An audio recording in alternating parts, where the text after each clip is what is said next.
Your likes, subscriptions, and notifications are a huge support and help us create more videos. The Lord said to Moses, "Bring Aaron and his sons, their garments, the anointing oil, the bull for the sin offering, the 2 rams and the basket containing bread made without yeast, and gather the entire assembly at the entrance to the tent of meeting." Moses did as the Lord commanded him, and the assembly gathered at the entrance to the tent of meeting. Moses said to the assembly, "This is what the Lord has commanded to be done." Then Moses brought Aaron and his sons forward and washed them with water. He put the tunic on Aaron, tied the sash around him, clothed him with the robe, and put the ephod on him. He also tied the ephod to him by its skillfully woven waistband, so it was fastened on him. He placed the breastpiece on him and put the Urim and Thummim in the breastpiece. Then he placed the turban on Aaron's head and set the gold plate, the sacred diadem, on the front of it, as the Lord commanded Moses. Then Moses took the anointing oil and anointed the tabernacle and everything in it, and so consecrated them. He sprinkled some of the oil on the altar 7 times, anointing the altar and all its utensils and the basin with its stand, to consecrate them. He poured some of the anointing oil on Aaron's head and anointed him to consecrate him. Then he brought Aaron's sons forward, put tunics on them, tied sashes around them, and put headbands on them, as the Lord commanded Moses. He then presented the bull for the sin offering, and Aaron and his sons laid their hands on its head. Moses slaughtered the bull and took some of the blood, and with his finger he put it on all the horns of the altar to purify the altar. He poured out the rest of the blood at the base of the altar.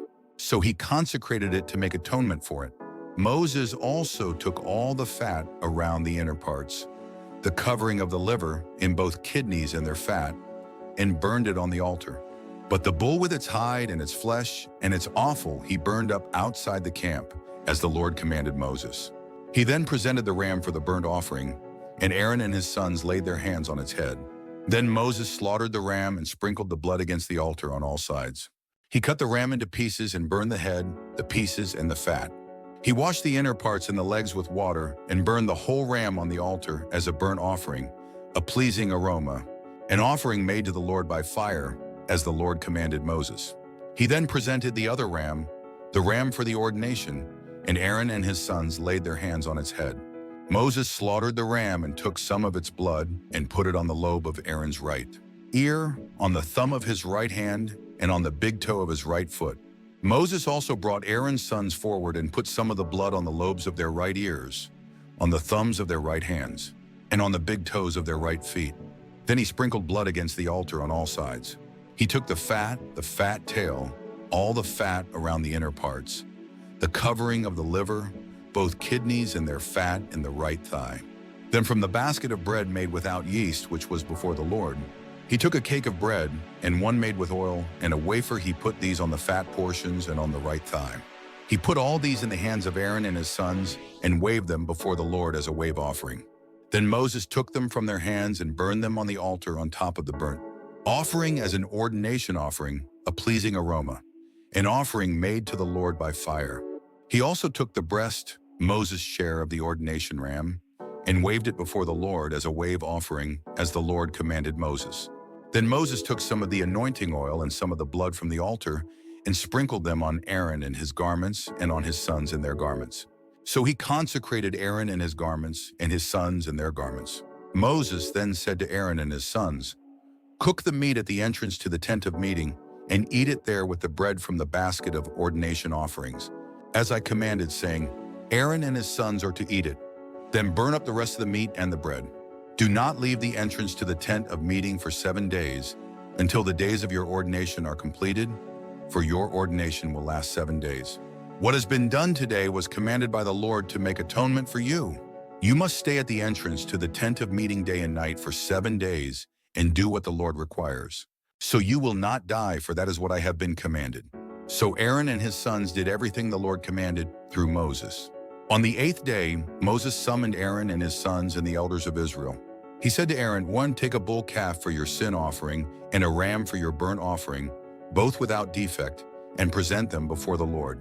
Then say to the Israelites, take a male goat for a sin offering, a calf and a lamb, both a year old and without defect, for a burnt offering, and an ox and a ram for a fellowship offering to sacrifice before the Lord, together with a grain offering mixed with oil. For today the Lord will appear to you." They took the things Moses commanded to the front of the tent of meeting, and the entire assembly came near and stood before the Lord. Then Moses said, "This is what the Lord has commanded you to do, so that the glory of the Lord may appear to you."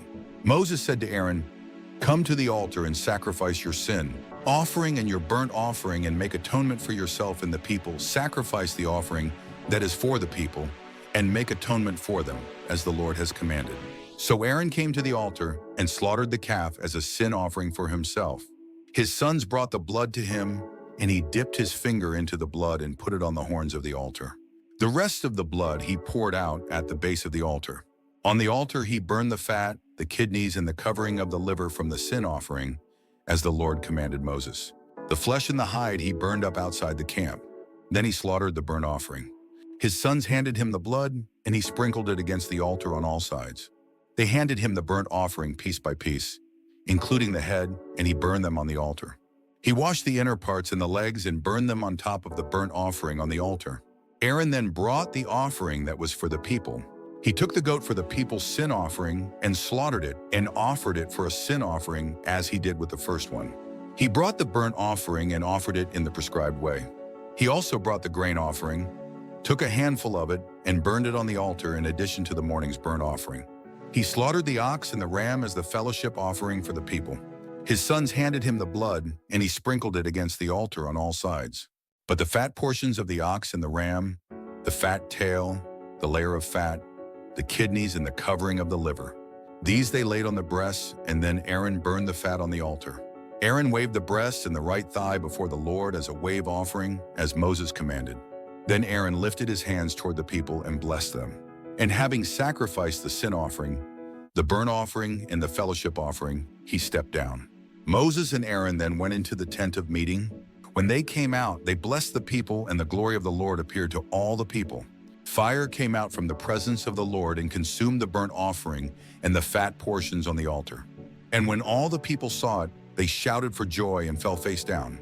Aaron's sons Nadab and Abihu took their censers, put fire in them, and added incense, and they offered unauthorized fire before the Lord, contrary to his command. So fire came out from the presence of the Lord and consumed them, and they died before the Lord. Moses then said to Aaron, "This is what the Lord spoke of when he said, 'Among those who approach me, I will show myself holy. In the sight of all the people I will be honored.'" Aaron remained silent. Moses summoned Mishael and Elzaphan, sons of Aaron's uncle Uzziel, and said to them, "Come here, carry your cousins outside the camp, away from the front of the sanctuary." So they came and carried them, still in their tunics, outside the camp, as Moses ordered. Then Moses said to Aaron and his sons Eleazar and Ithamar, "Do not let your hair become unkempt, and do not tear your clothes, or you will die. And the Lord will be angry with the whole community. But your relatives, all the house of Israel, may mourn for those the Lord has destroyed by fire. Do not leave the entrance to the tent of meeting, or you will die, because the Lord's anointing oil is on you." So they did as Moses said. Then the Lord said to Aaron, "You and your sons are not to drink wine or other fermented drink whenever you go into the tent of meeting, or you will die. This is a lasting ordinance for the generations to come. You must distinguish between the holy and the common, between the unclean and the clean, and you must teach the Israelites all the decrees the Lord has given them through Moses." Moses said to Aaron and his remaining sons, Eleazar and Ithamar, "Take the grain offering left over from the offerings made to the Lord by fire, and eat it prepared without yeast beside the altar, for it is most holy. Eat it in a holy place, because it is your share and your son's share of the offerings made to the Lord by fire, for so I have been commanded. But you and your sons and your daughters may eat the breast that was waved and the thigh that was presented. Eat them in a ceremonially clean place. They have been given to you and your children as your share of the Israelites' fellowship offerings. The thigh that was presented and the breast that was waved must be brought with the fat portions of the offerings made by fire, to be waved before the Lord as a wave offering. This will be the regular share for you and your children, as the Lord has commanded." When Moses inquired about the goat of the sin offering and found that it had been burned up, he was angry with Eleazar and Ithamar, Aaron's remaining sons, and asked, "Why didn't you eat the sin offering in the sanctuary area? It is most holy. It was given to you to take away the guilt of the community by making atonement for them before the Lord. Since its blood was not taken into the holy place, You should have eaten the goat in the sanctuary area, as I commanded." Aaron replied to Moses, "Today they sacrifice their sin offering and their burnt offering before the Lord. But such things as this have happened to me. Would the Lord have been pleased if I had eaten the sin offering today?" When Moses heard this, he was satisfied. The Lord said to Moses and Aaron, "Say to the Israelites, of all the animals that live on land, these are the ones you may eat. You may eat any animal that has a split hoof completely divided and that chews the cud. There are some that only chew the cud or only have a split hoof, but you must not eat them. The camel, though it chews the cud, does not have a split hoof. It is ceremonially unclean for you. The coney, though it chews the cud, does not have a split hoof. It is unclean for you. The rabbit, though it chews the cud, does not have a split hoof. It is unclean for you. And the pig, though it has a split hoof completely divided, does not chew the cud. It is unclean for you. You must not eat their meat or touch their carcasses. They are unclean for you. Of all the creatures living in the water of the seas and the streams, you may eat any that have fins and scales. But all creatures in the seas or streams that do not have fins and scales, whether among all the swarming things or among all the other living creatures in the water, you are to detest. And since you are to detest them, you must not eat their meat, and you must detest their carcasses. Anything living in the water that does not have fins and scales is to be detestable to you. These are the birds you are to detest and not eat because they are detestable: the eagle, the vulture, the black vulture, the red kite, any kind of black kite, any kind of raven, the horned owl, the screech owl, the gull, any kind of hawk, the little owl, the cormorant, the great owl, the white owl, the desert owl, the osprey, the stork, any kind of heron, the hoopoe, and the bat. All flying insects that walk on all fours are to be detestable to you. There are, however, some winged creatures that walk on all fours that you may eat, those that have jointed legs for hopping on the ground. Of these you may eat any kind of locust, katydid, cricket, or grasshopper.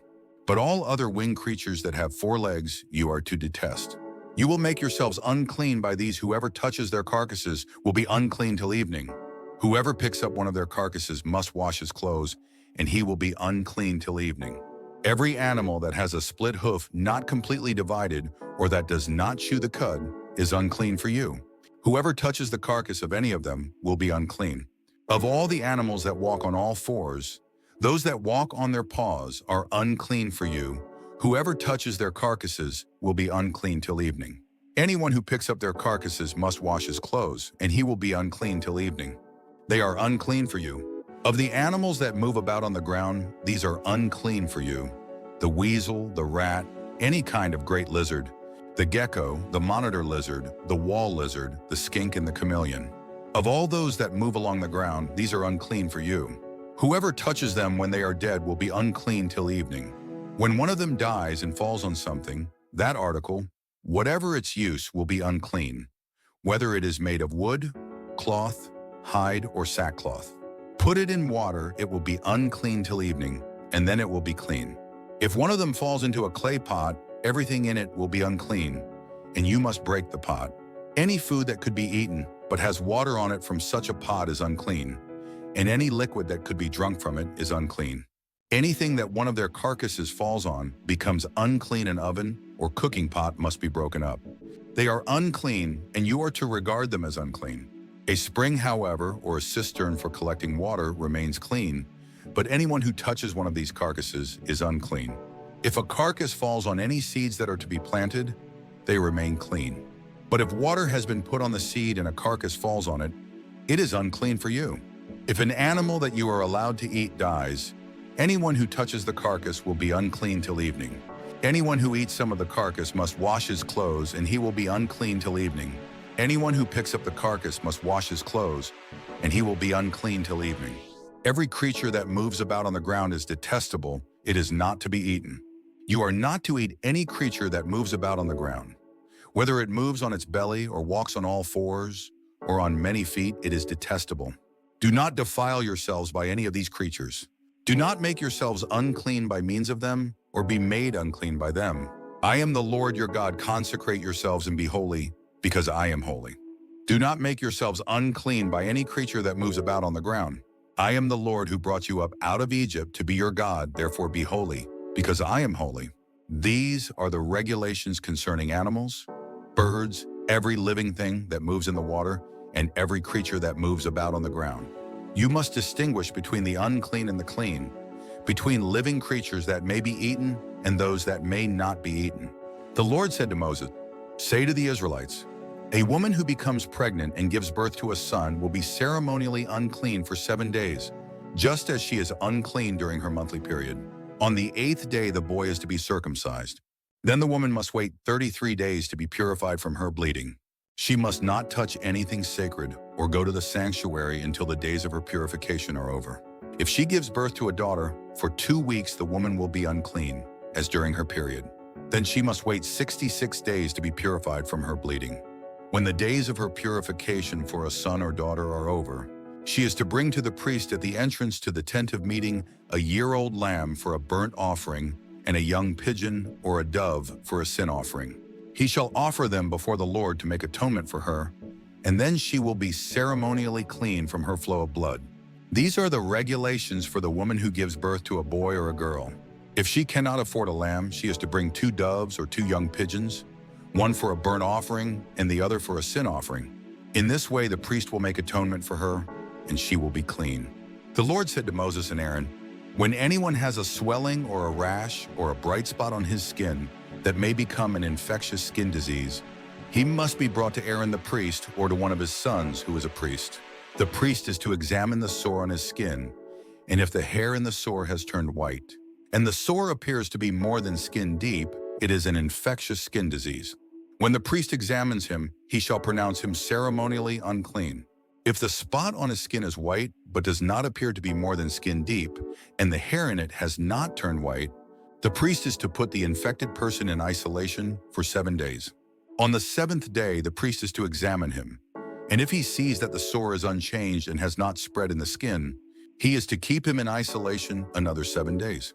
On the 7th day, the priest is to examine him again, and if the sore has faded and has not spread in the skin, the priest shall pronounce him clean. It is only a rash.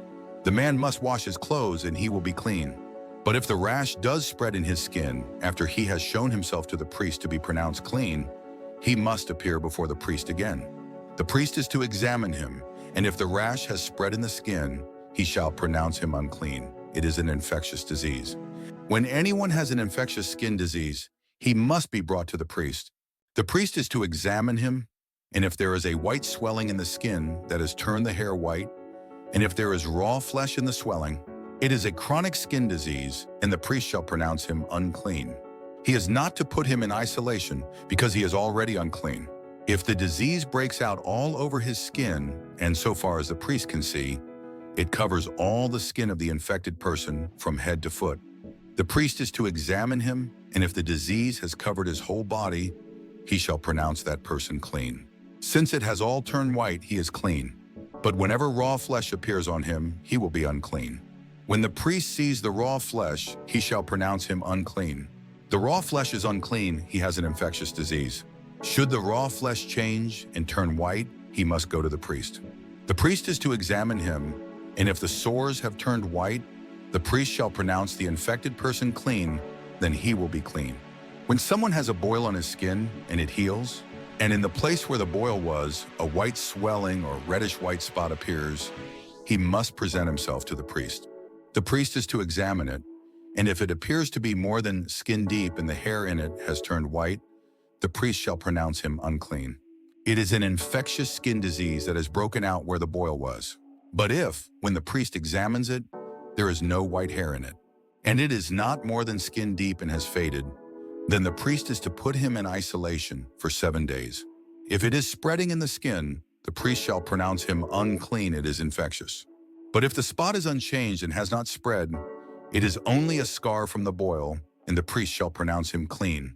When someone has a burn on his skin, and a reddish-white or white spot appears in the raw flesh of the burn, the priest is to examine the spot, and if the hair in it has turned white, and it appears to be more than skin deep, it is an infectious disease that has broken out in the burn. The priest shall pronounce him unclean, it is an infectious skin disease. But if the priest examines it, and there is no white hair in the spot, and if it is not more than skin deep and has faded, then the priest is to put him in isolation for 7 days. On the seventh day, the priest is to examine him, and if it is spreading in the skin, the priest shall pronounce him unclean. It is an infectious skin disease.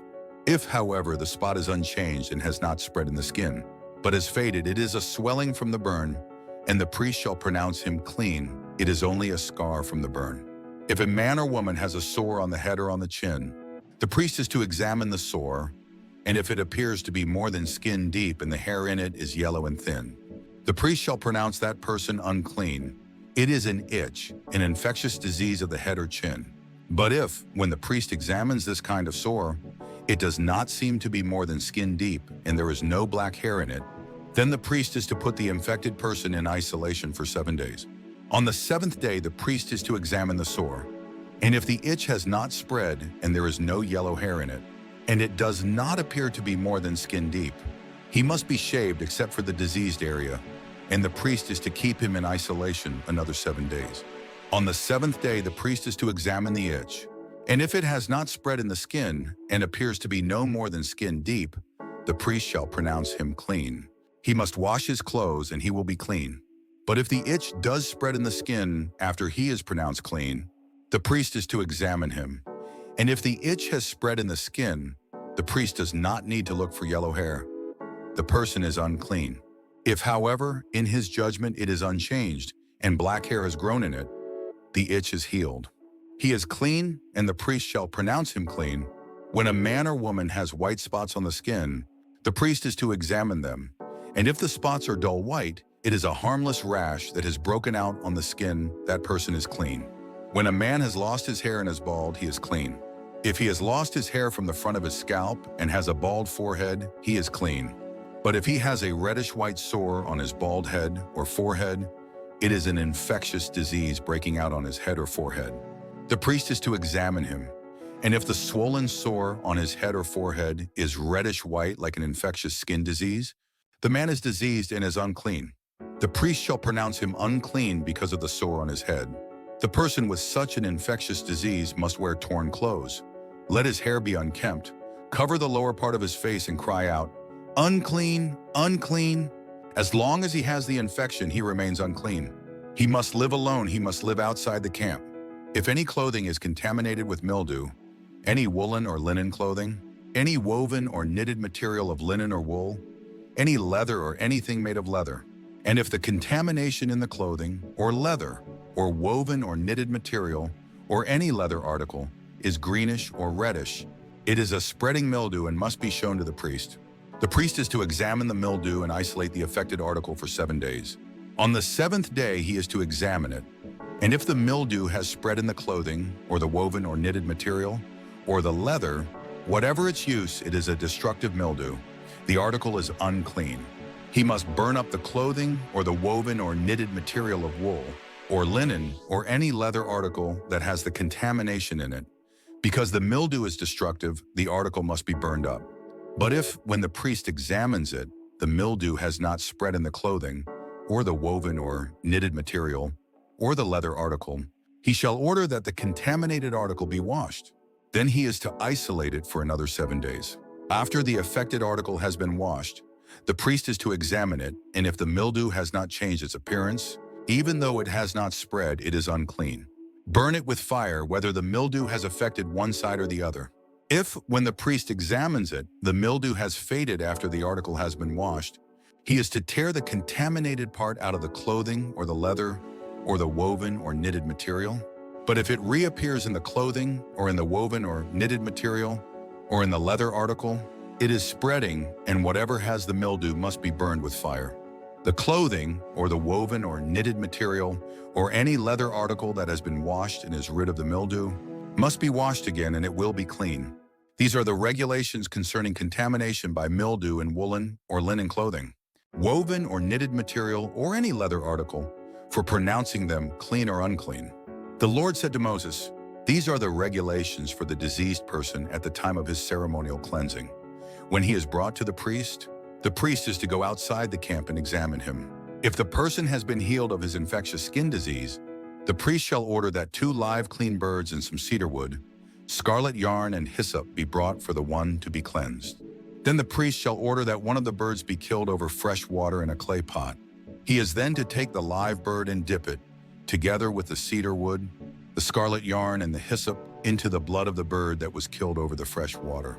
7 times he shall sprinkle the one to be cleansed of the infectious disease and pronounce him clean. Then he is to release the live bird in the open fields. The person to be cleansed must wash his clothes, shave off all his hair, and bathe with water, then he will be ceremonially clean. After this he may come into the camp, but he must stay outside his tent for 7 days. On the 7th day he must shave off all his hair. He must shave his head, his beard, his eyebrows, and the rest of his hair. He must wash his clothes and bathe himself with water, and he will be clean.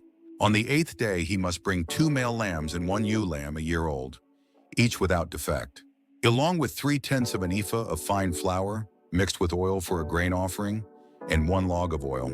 The priest who pronounces him clean shall present both the one to be cleansed and his offerings before the Lord at the entrance to the tent of meeting. Then the priest is to take one of the male lambs and offer it as a guilt offering, along with the log of oil. He shall wave them before the Lord as a wave offering. He is to slaughter the lamb in the holy place where the sin offering and the burnt offering are slaughtered. Like the sin offering, the guilt offering belongs to the priest. It is most holy. The priest is to take some of the blood of the guilt offering and put it on the lobe of the right ear of the one to be cleansed, on the thumb of his right hand, and on the big toe of his right foot. The priest shall then take some of the log of oil, pour it in the palm of his own left hand, dip his right forefinger into the oil in his palm, and with his finger sprinkle some of it before the Lord 7 times. The priest is to put some of the oil remaining in his palm on the lobe of the right ear of the one to be cleansed, on the thumb of his right hand, and on the big toe of his right foot, on top of the blood of the guilt offering. The rest of the oil in his palm the priest shall put on the head of the one to be cleansed and make atonement for him before the Lord. Then the priest is to sacrifice the sin offering and make atonement for the one to be cleansed from his uncleanness. After that, the priest shall slaughter the burnt offering and offer it on the altar together with the grain offering and make atonement for him, and he will be clean. If, however, he is poor and cannot afford these, he must take 1 male lamb as a guilt offering to be waved to make atonement for him, together with 1/10 of an ephah of fine flour mixed with oil for a grain offering, a log of oil, and 2 doves or 2 young pigeons which he can afford, one for a sin offering and the other for a burnt offering. On the 8th day he must bring them for his cleansing to the priest at the entrance to the tent of meeting before the Lord.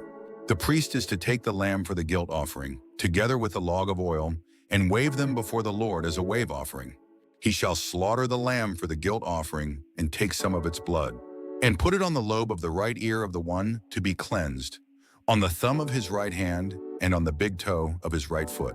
The priest is to pour some of the oil into the palm of his own left hand, and with his right forefinger sprinkle some of the oil from his palm 7 times before the Lord. Some of the oil in his palm he is to put on the same places he put the blood of the guilt offering, on the lobe of the right ear of the one to be cleansed, on the thumb of his right hand, and on the big toe of his right foot. The rest of the oil in his palm the priest shall put on the head of the one to be cleansed, to make atonement for him before the Lord. Then he shall sacrifice the doves or the young pigeons, which the person can afford, one as a sin offering and the other as a burnt offering, together with the grain offering. In this way, the priest will make atonement before the Lord on behalf of the one to be cleansed.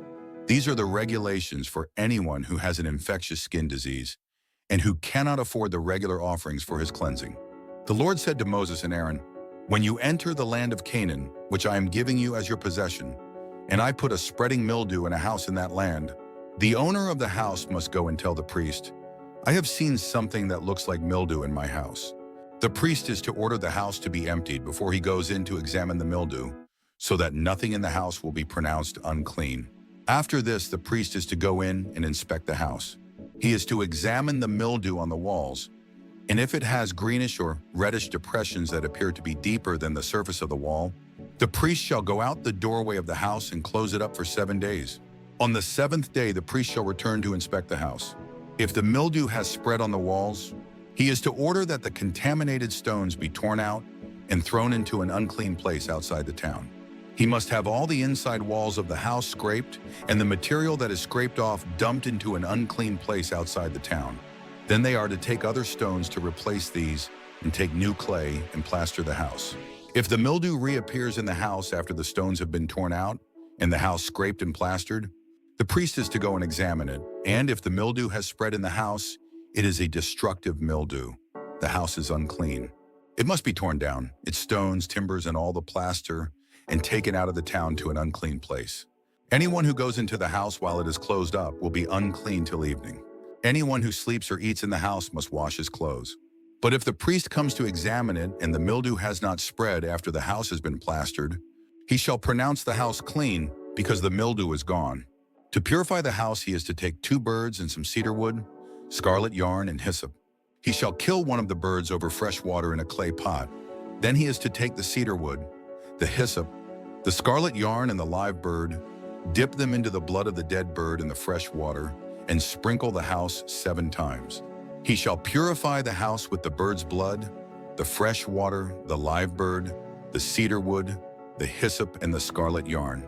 Then he is to release the live bird in the open fields outside the town. In this way, he will make atonement for the house, and it will be clean. These are the regulations for any infectious skin disease, for an itch, for mildew in clothing or in a house, and for a swelling, a rash, or a bright spot, to determine when something is clean or unclean. These are the regulations for infectious skin diseases and mildew.